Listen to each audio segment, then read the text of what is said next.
Welcome back to Well, What Do You Know?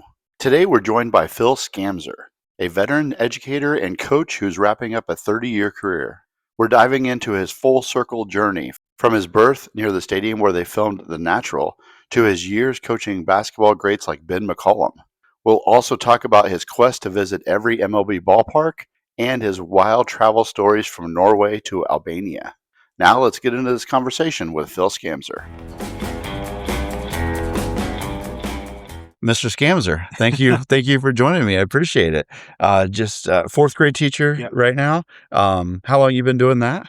Just 11 years. 11 years. And before that, I was a middle school teacher and coached high school sports. Okay, we'll get to all that, but let's start back if we can of you growing up. Tell me where you grew up. Was if you had siblings, what mom and dad were like, grandma and grandpa, if you can remember. Yeah, just start as far back as you can go. Okay.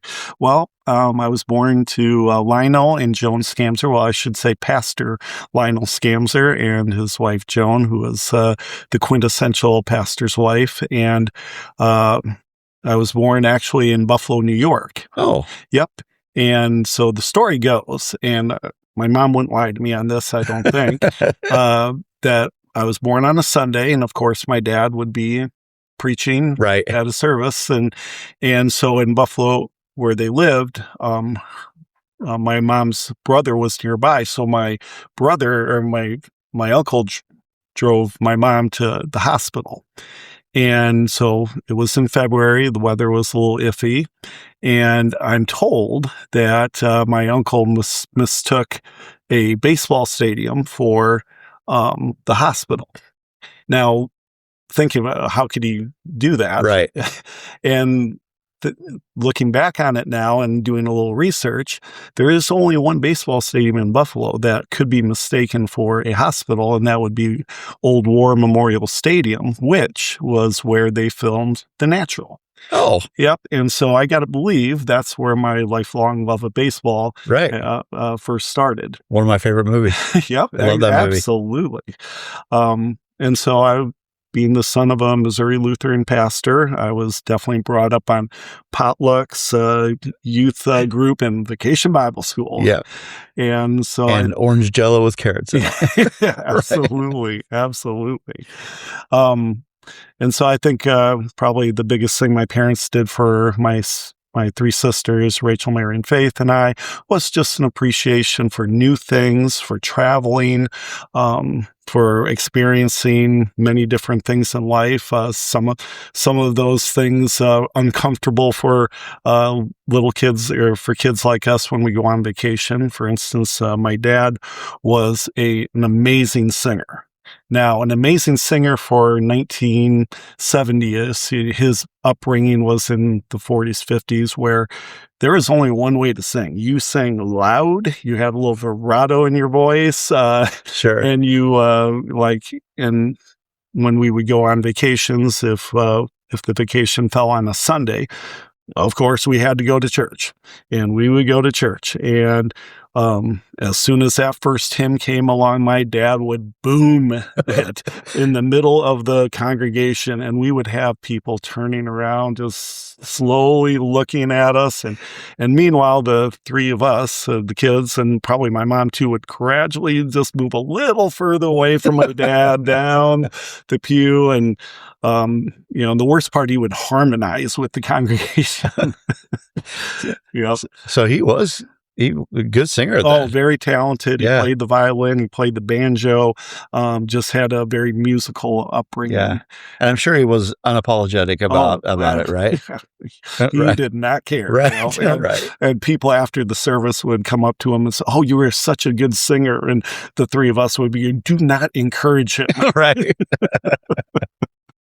Yep. So I think my favorite, on those vacations, it was the quintessential. We are in a station wagon, overloaded, and sometimes with the family dog, and it was just. Looking back, I don't know how my parents did it. I love my fourth grade students to death, each and every one of them, but I would not bring four of them on a family vacation in a car. And, I have to ask though, did you or your sisters get the singing gene? In slight amounts. I certainly did not. My sisters did a little bit, Right. but not the performing variety that my mom and dad. My mom was a great singer too, and Really? that's how my parents met. Was that my mom was a guest soloist at my dad's church, and my dad, she can sing, Right. and that was. Did she end up being the music director of the church that he pastored at? Because that's almost cliche, isn't it? It is right? almost. Nope. Yeah. Nope. My mom did some secretary stuff, and she was in the church choir, and she did continue to sing solos throughout her life. Yeah. So we would go on these long family vacations. I loved going to my grandma Skamser's house, Clarice, in Eau Claire, Wisconsin, which also has a big Norwegian community there. And so that's where our ancestors are from Norway.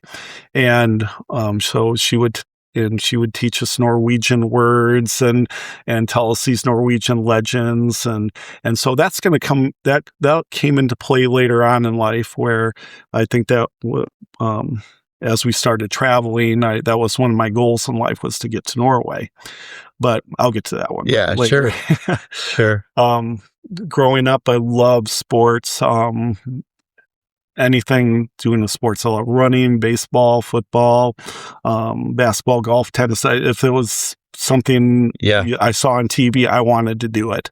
My parents, my dad especially, wanted me to play the piano, and I stuck with that till about 7th grade. And then I think my dad said, okay, either he's not good enough, or it's hopeless. He doesn't want to practice. He wants to be outside. Sure. And looking back now, I wish it had been pretty cool to keep playing the piano, but life had other things in mind, so I gave that up. Yep. And so being part of a minister's family, you move around. And so we went from Buffalo, New York to Houghton Lake, Michigan, and then to Bay City, Michigan. And I think as far as childhood goes, that's some of my best loved days was in Bay City, Michigan.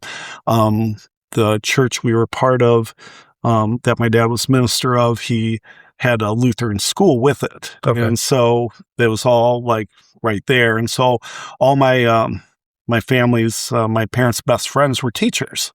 And, I think, again, that's where I think my love of, I like these people. And I think I like this atmosphere. I like what they're about. And I had some really strong, male teachers at that time. Nobody will know who they are, but I'm going to say them anyway, because Fred Mueller, Jim Sorgatz, John Weber, and Royce Reitmeyer. Okay. And just had a great influence on me. They were just good godly men, and I think everybody has a teacher that they always remember. Right. And those guys did well. And and now, like, I'm in the school where I am the only male, right? And I feel like that's really sad. I wish there were more, And I teach with some incredible, teachers, incredible female teachers who are twice the teacher I am. But I wish there were more males in the lower elementary buildings. Well, we're on that subject because it certainly has trended downward. Can you pinpoint a reason? No, I really can't, I think it's just become, again, like you said, maybe a cliche that if, that's where the female teachers teach, and then gradually, you get more males in middle school and high school. Right. And our district certainly follows that. There are more in middle school, quite a few more in high school. But and after, because you're retiring at the end of this year. Yeah. So after this year, and your replacement has already been named? Yes. And he's a guy, and I'm very happy that's right. It. And I just hope that turns around for education in general, because they're needed. You mentioned those family trips that you went on. Do you have one that sticks out? We went up to Canada once, and very excited about it. And and all I remember was it was we were fogged in like the whole trip. Oh, like really? we still went everywhere, but you cannot see, very far. And I think finally on the last days when we got into Saskatchewan, it got sunny. But I remember being my dad's a singer. We did not turn on the radio. My dad would. He was the radio. Yeah, exactly. It's like, here we go. And so we heard every song that he grew up with from the 50s, probably, and heard the Happy Wanderer like countless times. And I'm picturing a Griswold trip here where they're singing and the entire car singing. Is that true? Or was it just Dad? My sisters probably did not sing, but my mom and dad definitely did. So that's very. I think that's pretty accurate of the reactions from the back seat. It's like, oh, we're just trying to sleep back here. Where do you fall in the hierarchy of the siblings? I'm the oldest. You're the oldest, okay. Yep. And my sisters would probably say I was the worst big brother in the world, and I totally admit I probably was. Oh, no. Just, I kept begging my parents, okay, we're going to have a brother. I need a brother this time. And fail. And so maybe I was just a little passive aggressive at that point. Sure. But I love my sisters, and they're living good lives. Good. Mm-hmm. You mentioned one set of grandparents in Eau Claire, Wisconsin. Did you have any contact with the other set? Yeah. My mom's side, my grandfather Albert on my mom's side passed away before I was born, but Olive Hauk was my grandma on the other side. She lived to be over 100 years old, and she lived in New York at the time, so we would go there and go to a New York Mets game, and sure. And she was a huge baseball fan at the time and huge sports fan, and and it was interesting because I never had pictured that from her. Right. But very different German upbringing. My other grandma, Norwegian upbringing, and yeah. Those trips to Eau Claire, what stands out there? We would go. My grandma would take us treasure hunting in this basement, and small house, but very spooky basement, and probably lots of hoarding going on down in that basement. And she would take us down there, and then we would find something that we could play with for the rest of the day. Another thing we would do, there was train tracks down at the end of the street, and we could hear the train coming. And so she would walk us down to the train, and we would wave at the caboose. And so she was a very fun grandmother, would sneak us cookies all the time. And once a year we would eat lutefisk because that's what Norwegians did. Okay. Because you can only eat lutefisk once a year. Okay, what is it? Oh, it's a very oily, foul-tasting fish that only tastes good if you heap tons of butter on it. Okay. So it's part of the Norwegian tradition. Yeah. So you left off in Michigan, right? And then when I was in 7th grade, we moved to Storm Lake, Iowa. Okay. And didn't want to move, but in hindsight now, it was good for all of us, and I think it led me to the life I'm leading now, and so that's really beneficial for that. One of the funniest things that happened was we were talking about 6-on-6 basketball when I came in here. So Michigan plays 5-on-5, and so no clue on this. So first boy-girl doubleheader. I'm in junior high basketball. Girls play first. We're all sitting in the bleachers, and they go on the court and they start playing, and I'm looking at it in baffled confusion. What am I watching here? The referees are throwing the ball around. Players aren't moving past half court. They pick up their dribble at inopportune times. Nobody wants to take the ball away from anybody. And So I don't want to ask anybody because, right. because they would think I'm stupid. Like, everybody's acting like this was normal. And so gradually I had to figure that out. And what year are we talking about here? 1978. Okay. All right. Yeah. You had to quickly then learn about it, right? Right. Yeah. I mean, and it's funny because after I had a good high school through at Storm Lake High School. Went to Augustana my freshman year. That didn't work out because I was home 12 out of the first 14 weekends. And I said, no, this is not sustainable. Right. And my car broke down. So yeah, I thought, okay, I better stay here in Storm Lake. My parents had moved to California with my 3 sisters, and I just stayed. I was college age, so I said, I'm just staying here. I'm done moving. I'm tired of moving. And so my first kind of full circle moment was when, after I graduated from Buena Vista, I got a job at Storm Lake St. Mary's just as a junior high basketball coach. Okay. And what was my first job? Junior high 6-on-6. Yeah. So you would have been, what, about 22, 23 about then? Yep. So I was coaching actually the girls 6-on-6 team and the boys 5-on-5.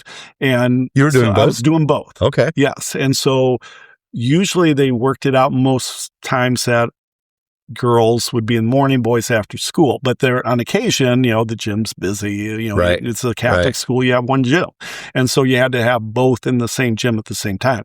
We would drop the curtain, and then I would go back and forth between. No kidding. You couldn't do that today. No.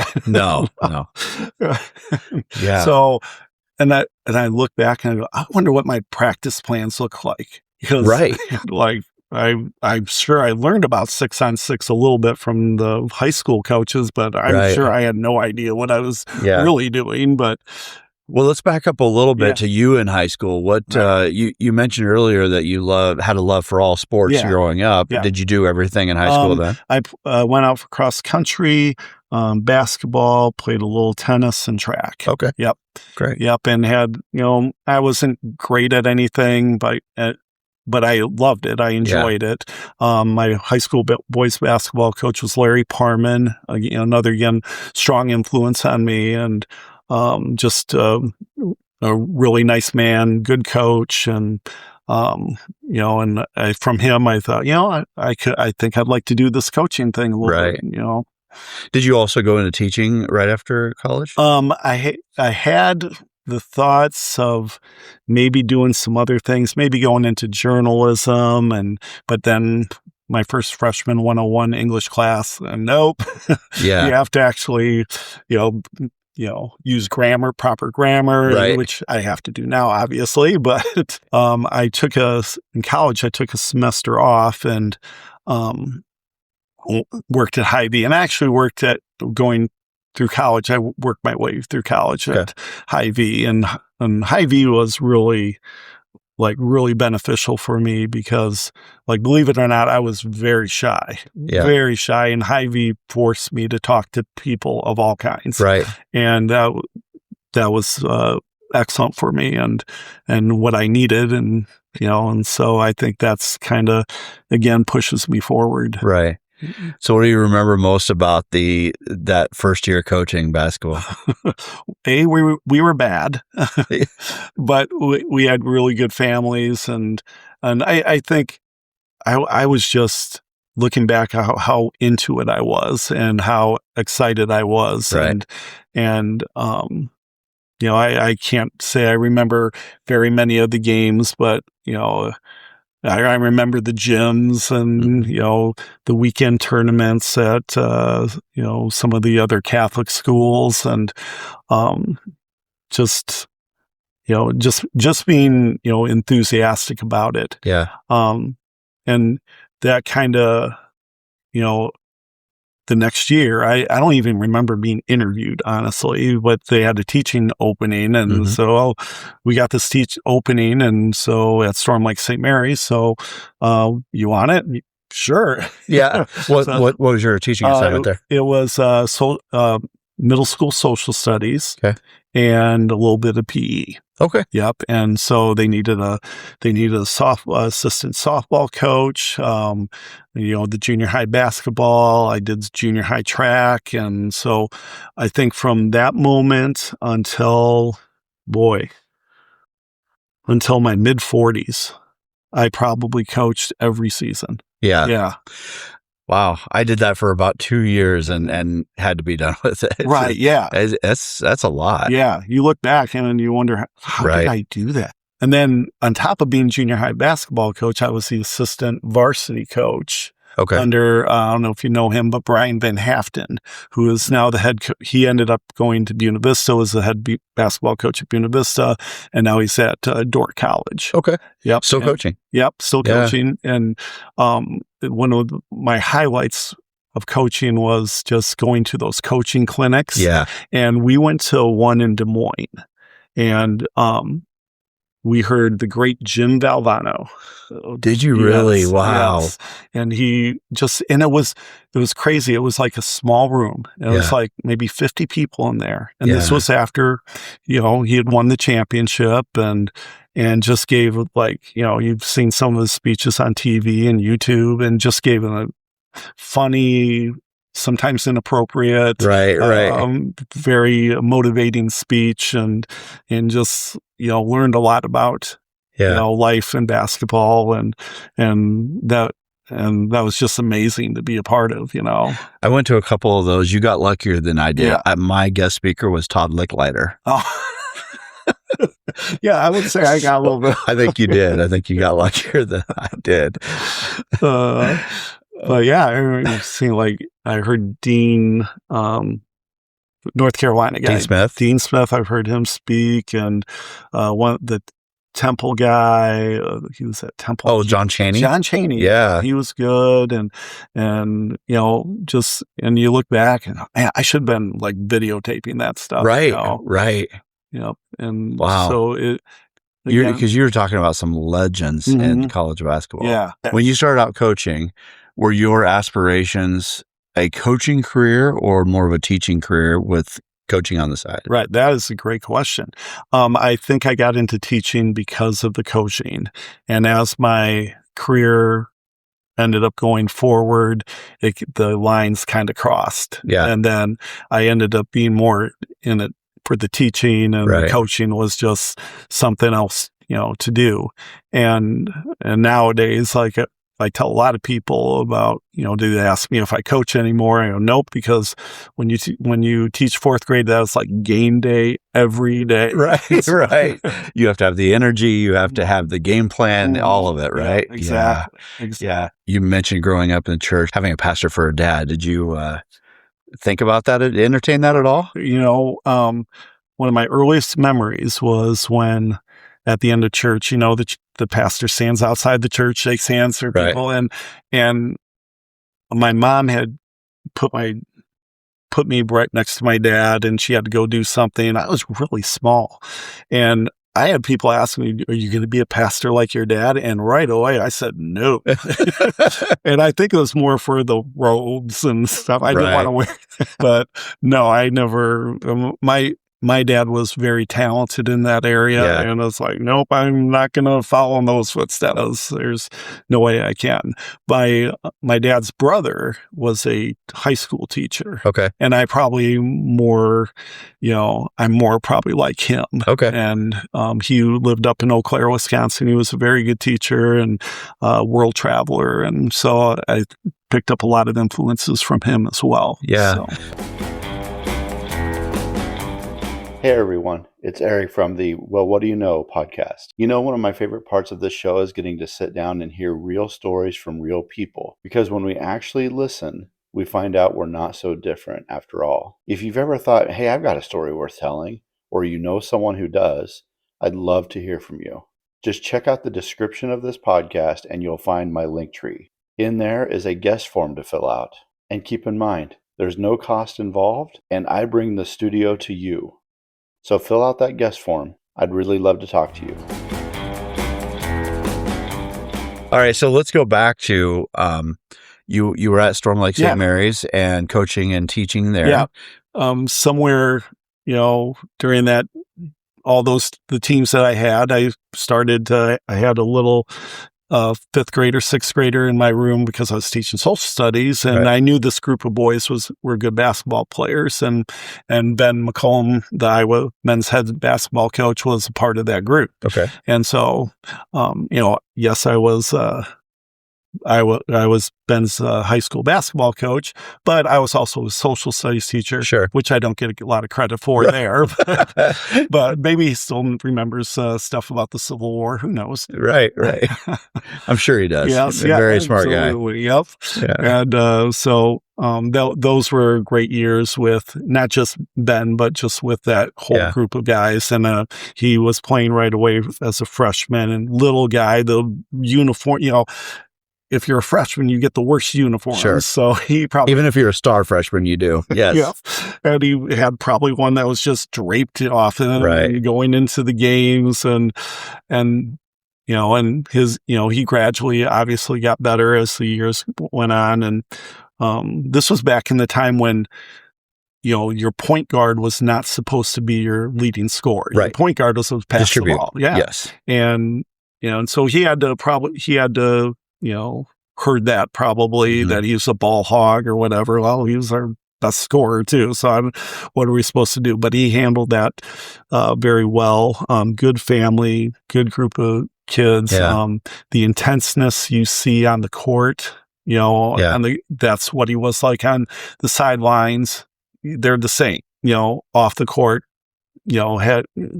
that group was like brothers, and he laughed and had fun. And, when I see him laugh and stuff, yep, that's the Ben I knew. Yeah. So that's awesome. You were the head boys basketball coach at that time. Yeah. How long did you hold that position? 15, let's see. Well, I was at St. Mary's 15 years, so I was probably head coach 13 years. Okay. Yeah. And when did he come along in that tenure? Probably, I believe, right in the middle of that. Okay. All right. So he was your 6th or 7th freshman class, maybe? Right. Yeah. Something like that. That sounds good. There was one time where during the summer, he was playing baseball because small school, you play all the sports. And he had broken his wrist. And so we play summer league basketball. And Ben's not going to play. He can't. Well, he's got this hard cast on. Sunday night comes around, we meet at the gym, and there he is. He's in uniform with a hard cast on. I go, Ben, no, you can't play. That's no. And like, all he says, no, I'll be fine, and walks away. And I go, well, that went well. So when we get to our place we're playing, it's at Buena Vista, I go, Ben, no, Coach Berg, the baseball coach, he'd kill me if you played. You cannot play. No, I'll be careful. Like you were careful the first time you broke it. Right. And so he goes out there and warms up. And I go, well, I guess he's playing. We're playing one of our arch rivals. And summer game means nothing. He doesn't have to play. This is silly, and it just shows his mentality. Well, the opposing coach comes over and he goes, what's wrong with Ben? I go, well, he broke his wrist. Well, he's not going to play, is he? And I go, you tell me. You tried.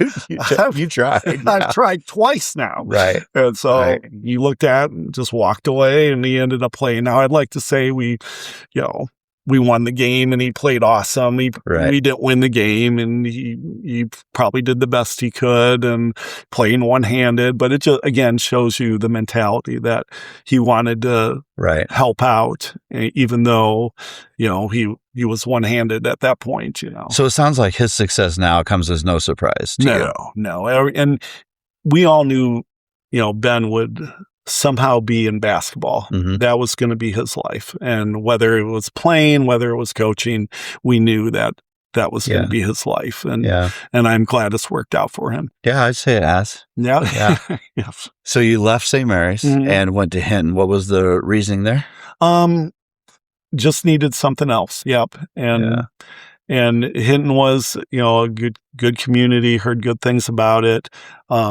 And kind of was doing the same things there. Had some good teams there. And and I think we were getting to that point where the lines between coaching and teaching were starting to cross. And you were still coaching at Hinton, where you head boys coach there too? Okay.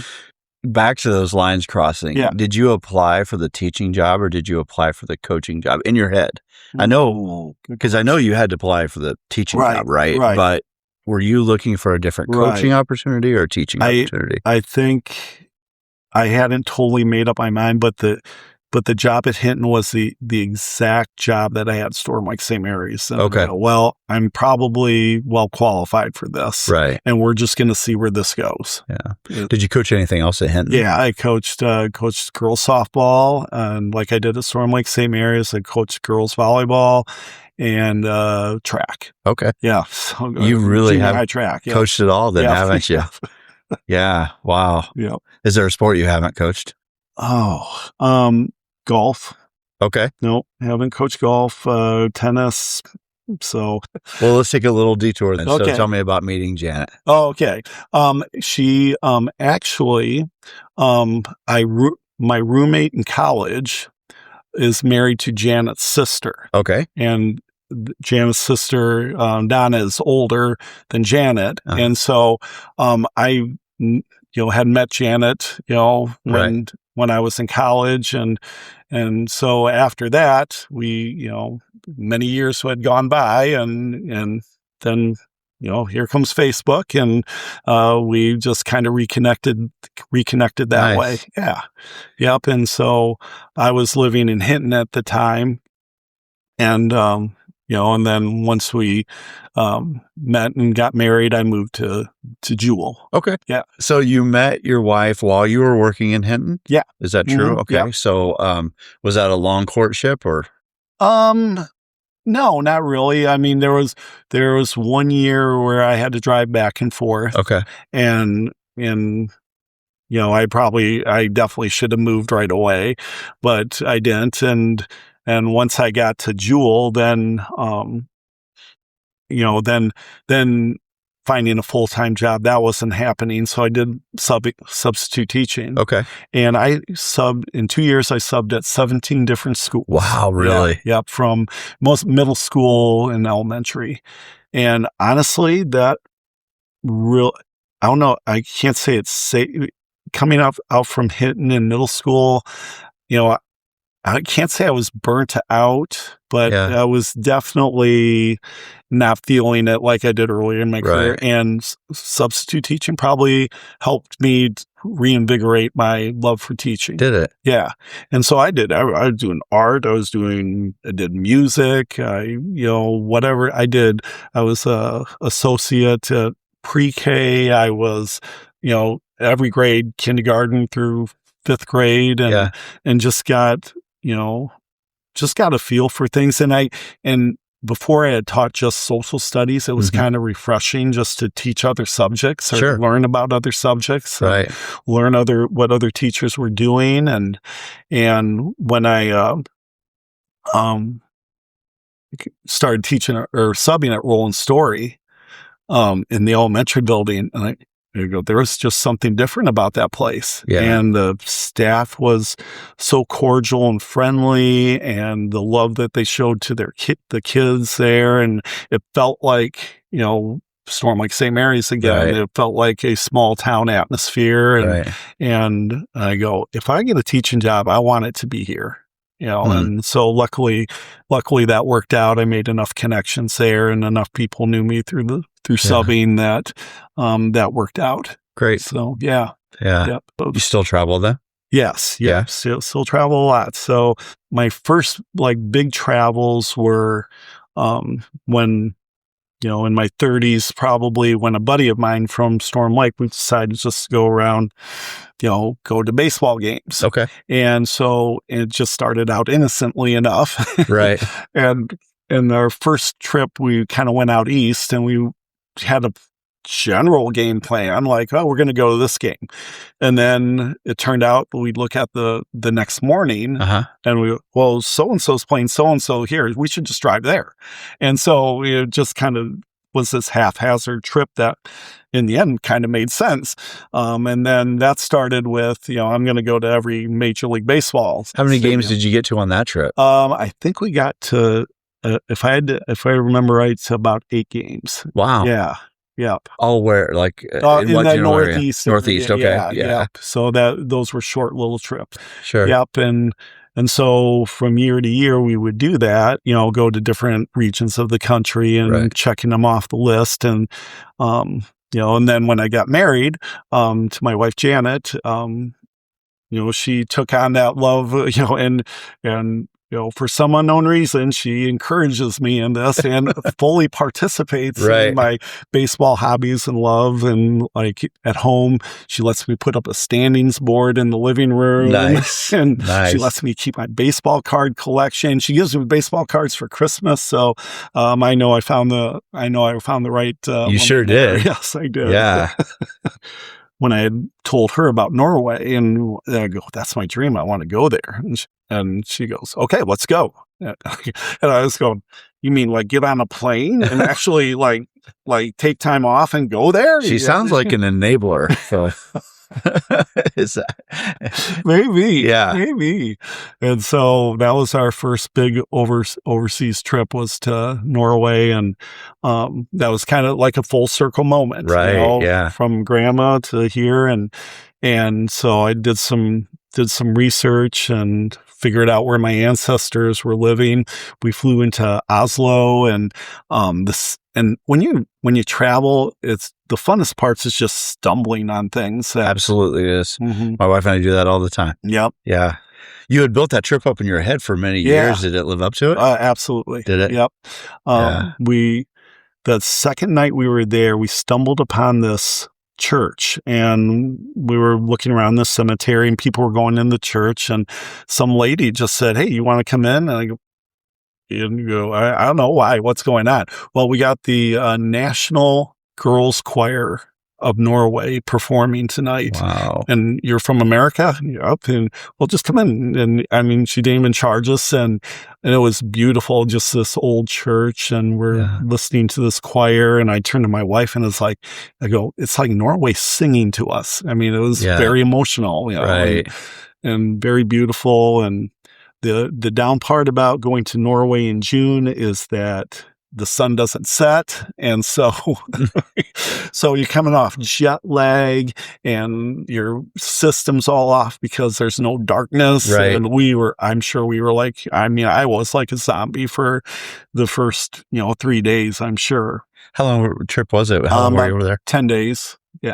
Yep. Mm-hmm. And so we ended up going up to where my ancestors were from. I knew the exact spot. And so the town is called Skamsar, Skamsar.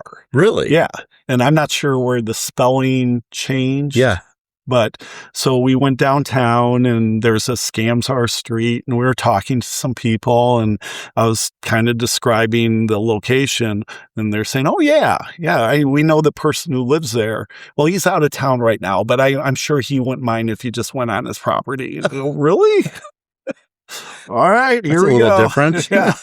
Yeah. So that was fun. That was a lot of fun. And went to Lillehammer and walked the ski jump that was there because of the Winter Olympics were there in '84, I believe. Right. And just open. Anybody can walk up and down it, no insurance or anything like that. It's there for people to use. And the fjords there, and that's another thing we've done a lot too, is that we rent cars wherever we go, and we drive ourselves, and some of that can be a little nerve wracking. Yeah.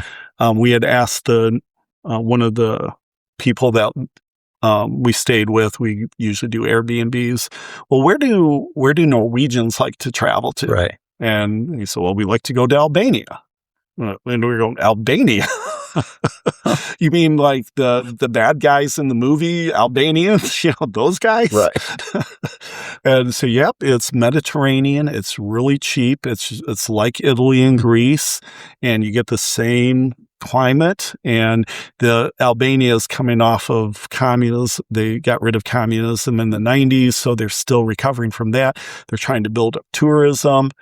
All right, let's go. So you went? Yeah. Yep. So that was our next trip. And so we went to Albania, long flight. And again, so this is really like Norway's pretty easy because everybody speaks English. Right. And Albania, that's not the case. Right. And so we rented a car, and the craziest drivers in the world would not and driving and traveling to Albania, it's not easy travel. Right. The payoff is really good, though. And so the people that we stayed with, one of the fun things was it's a tradition, like a new person comes into their house, you drink. You ever heard of Rocky? It's a alcoholic beverage. Right. And the guy that, the first person one of the first persons we stayed with would say, okay, this is for sipping, not for shooting. And so it was like a clear alcohol. And so every place we stayed at, the first thing we would have to do is drink Rocky and sit down with them. And so that was pretty cool. Yep. Well, yeah. What if you don't drink? Can you politely decline? I don't know. Yeah. Okay. All right. Interesting. Yep. But beautiful country, and so it lived up to what the Norwegians told you. Yeah. Yep. So I have to ask: have you visited all of the Major League Baseball parks yet? Oh, I got one to go. I got Boston. Boston. Okay. Yeah. So now I should put a little asterisk by this because some of the teams that I've gone to in the past have switched stadiums. I was going to ask that. Yeah. Right. So we have to kind of maybe double back a little bit. And you plan to? Yeah. Okay. Yeah, at some point. Yep. Yeah. And so Boston's in our minds. It might happen this summer. We'll see. Yeah. It's funny because there's only been one Fenway, right? Yeah. Yeah. Probably 3 Chicago White Sox stadiums you've had to go to, right? I was at the old Comiskey. I've not been in the new Comiskey. Oh, wait a minute. No. I have been to the new Comiskey. Okay. That's true. Yep. And are they still playing in new Comiskey? Yes. Comiskey, or is probably named something different? Yeah. So probably. Yeah. My best experience at a baseball game. And baseball, it's lends itself to kind of a picnic atmosphere. Yes. And you sit around, you drink a cold one, and my wife and I just love doing that. That's one of our best, funnest activities that we do. When I was traveling with my friend from Storm Lake, Ryan Berg, we got to go to a Yankees Red Sox game at Yankee Stadium. Not laid back. Oh my gosh, that is war. And the Red Sox fans are not shy about coming into the stadium, just like I'm sure the Yankee fans aren't shy.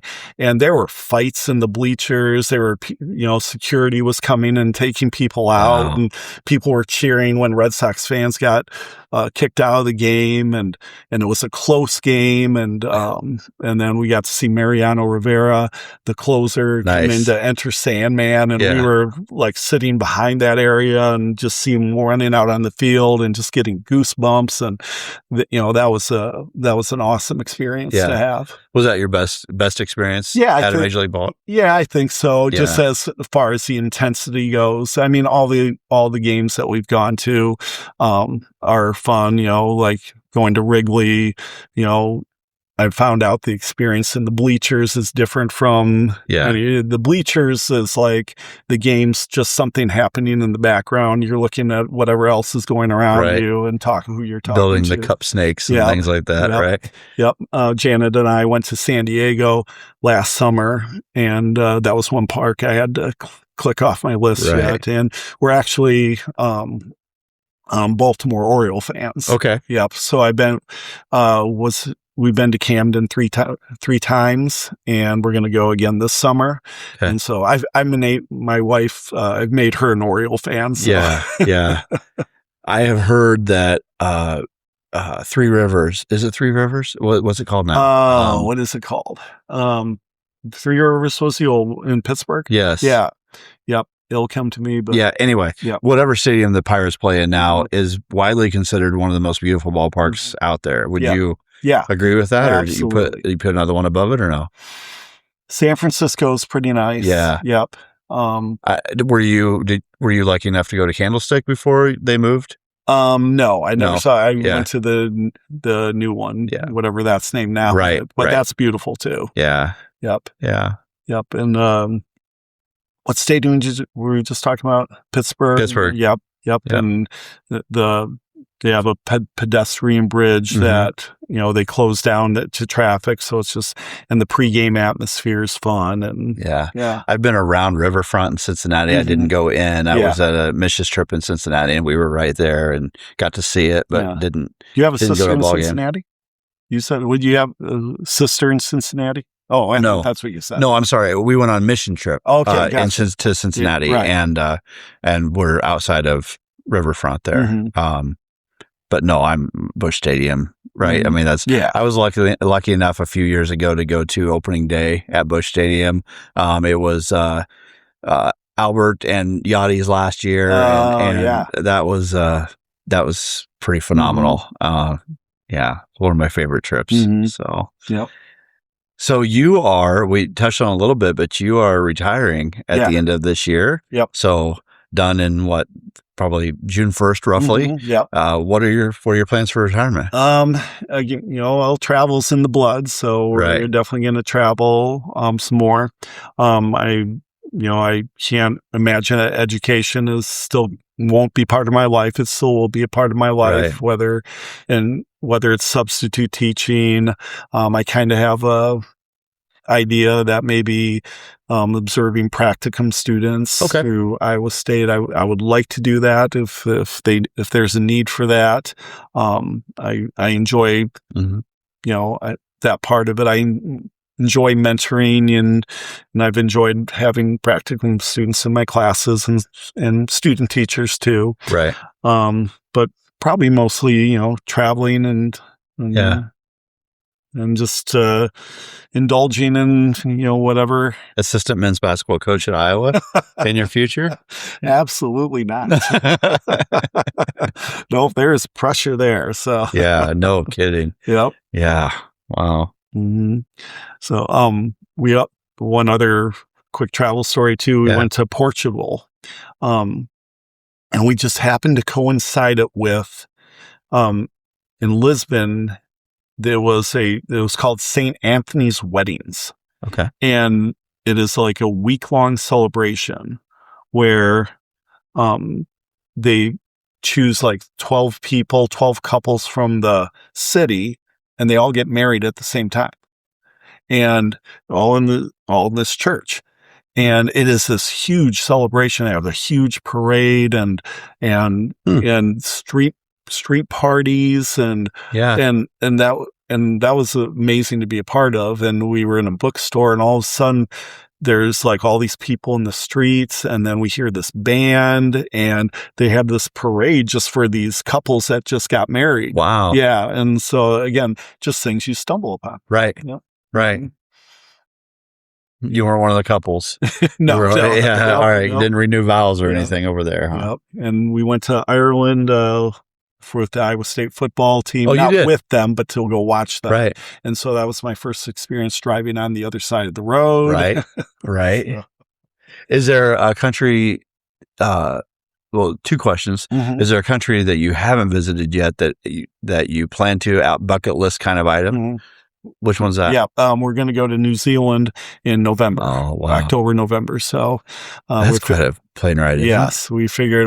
We're still fairly youngish. Yeah, and so we can handle a long flight right now. So we just decided we're going to do it right now. Yeah. And so we're still kind of in the planning stages of what we're all going to do there, but that's going to be the next one. And then after that bucket, I think it's just wherever we're going next is probably the bucket list, And, yeah. Yep. Is there a country you visited that you would consider going back to? Oh, yeah, I think all of them, right? Really? Yeah. Yeah. Right. Maybe just because we were there last, but Ireland's definitely on my mind. Yeah. And Ireland it has its own soundtrack to it. Yeah. And we just love the Irish music, and the people were so friendly, and the road's a nightmare. They're just these little narrow roads, and then you meet somebody coming the other way, and you have to pull off as far as you can. And wow. Yep. And so New Zealand, they drive on the other side of the road too. So we'll have to. Yeah. I'll be used to that. Yeah. Mm-hmm. Anywhere? What about in the U.S. that you haven't? Because we've talked a lot about overseas travel. Yeah. But is there a state you haven't seen yet that you definitely want to get to? That is a really good question. Maybe in like the Yellowstone area. Yeah. We haven't been there, and I think that would be we love hiking, and I think that would be a good hiking trip. We're going in July. Are you? Yeah, we're gonna try it. So your wife plans out everything like my wife does for trips too. Absolutely. I'm called the travel princess. Is that okay? Well, I have a new title now too in our family. Then, yes, no, she does a great job with it, and we always have a good time. So. Mm-hmm. It really is all about finding the right travel buddy, isn't it? Yeah, it really is. Yeah. Yep. And luckily, again, she just goes with it, and like you've found that too. So think about those 2 or 3 people in your life that, when you look back on, you really consider them mentors. They've made you who you are today. You owe something to. Who would that be in your life? Well, I guess I'll have to start out with DNA and say both my parents. Right. And again, we had a very good upbringing. I recognize there are things in myself that I recognize from my mom and my dad. Some of them good, some of them bad. Right. But I think. Just there are things now you look back on and think, my parents really did a good job. Yeah. And some of it wasn't all good, but I think just my parents generally led a healthy lifestyle, and I think that's just mentally too. And they were just positive people. And I remember my mom was not, like, when we were growing up, it seemed like she wasn't very positive because we drove her nuts. But after we left, my mom is pretty cool. Yeah. So another one would be, I mentioned a name earlier, Fred Mueller, who was my 5th and 6th grade teacher, very military, the opposite of my dad, very military type, but just knowledgeable, and just had high ethics and high morals and expectations. And I just will always remember him. And then just like professionally wise, like coaching wise, I think, I mentioned Brian Van Haften, who did, working with him probably instilled a love of coaching and a love of teaching at the same time, and having fun doing those. Yeah. And so, and I would be remiss if I did not mention my wife, who, maybe, it's just never realized you could have somebody that, shared many of the same things and going through those things together, and just amazes me every day. Right. We talked a little bit about the lack of strong male figures going into lower education. What advice would you give to that high school male right now that is considering going into education? What advice would you give them? Yeah. I would say, don't be afraid, and don't be afraid to break a stereotype that there are a lot of opportunities at those younger ages that even if you coach, you will have had that background with them. For instance, when I was coaching, Beans their elementary PE teacher and their fifth grade social studies teacher, I already had that connection with them. So by the time they got to me in high school as a coach, I had that connection, that rock solid connection with them. And, and as a coach, I would try to bring that back to the classroom. And so I would say, first of all, it's needed.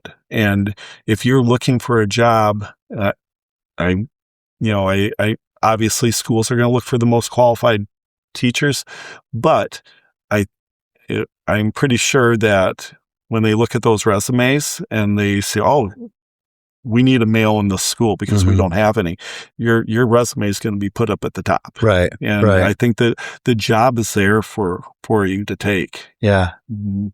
Well, this has been awesome, Phil. I really appreciate it.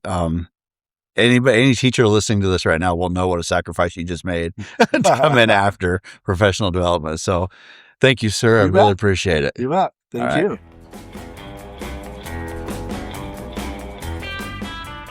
Thank you for listening to Well, What Do You Know? The podcast created to tell people's stories. Everybody's got a story, and every story is worth saving. The views and opinions expressed in this episode are those of the guest and do not necessarily reflect the views of the Well, What Do You Know podcast, P Square Design, Pagitech LLC, or our sponsors. The Well, What Do You Know podcast, its parent company, and its sponsors are not responsible for any statements made by guests during the recording or publication of this episode.